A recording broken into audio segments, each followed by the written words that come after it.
and welcome to our weekly devotion where we share this one thing from our Revised Common Lectionary for Sunday, February the 27th.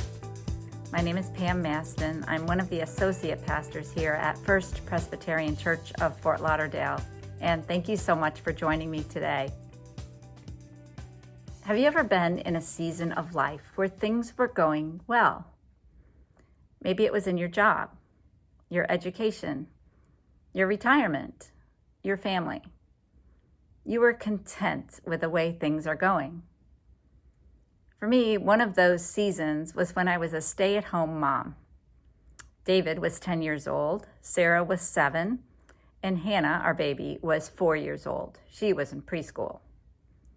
Don's career was going well, the kids were happy and healthy, and I was pleased to be working as a full-time mom.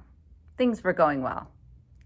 And then, boom, right in the middle of my things were going well season of life, I got nudged by God. It was a process, of course, hearing the call on my life. But when you get the phrase minister of word and sacrament plunked into your brain, then it becomes pretty clear what God wants you to do. For me, it meant I was going to seminary. Now, of course I went, but I did my fair share of kicking and screaming. The first step on this journey was to listen. The second step on the journey was to listen. The third step on the journey, yep, you guessed it, it was listening. Listening to God. And of course, the journey isn't over. Listening is essential in the spiritual life.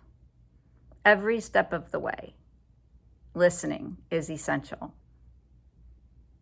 In Luke's Gospel from our Revised Common Lectionary for Sunday, we find a reminder to listen to God. In the 9th chapter of Luke, beginning with verse 28, we find Jesus taking Peter, James, and John up a mountain to pray. And on the mountaintop, Peter, James, and John think they are seeing things because someone they thought they knew really well was lit up. His clothes were dazzling white, and there were 2 other people with him, all of them standing in the same bright light. Then a voice from the cloud gets their attention. What's the voice saying? Listen to him. Listen to Jesus. In verse 35, Luke writes, "This is my son, my chosen. Listen to him."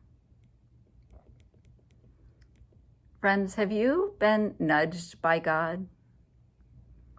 Peter, James, and John were nudged by God big time. Most of us have experienced the presence of God, whether in a sunrise or an answered prayer or an open door. You know when you've been touched by God. It changes you. Sometimes these nudges can be exciting, surprising, and even confusing. This one thing for today is to listen to him. And yes, sometimes it's hard to understand what the nudge means. Friends, I invite you to embrace the listening.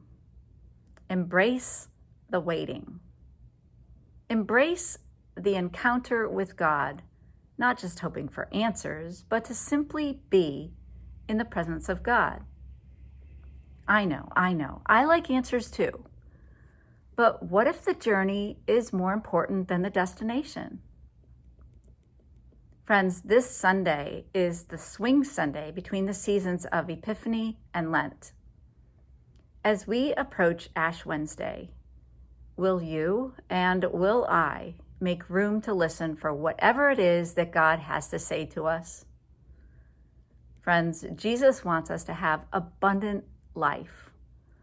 Life in him that is meaningful, purposeful, joyful, and eternal. The good news is that God is with you and with me, and God will never, ever leave us nor forsake us. And though we don't always understand his ways, he is worth listening to. Friends, thank you so much for joining me today. Stay healthy, and we'll see you on Sunday.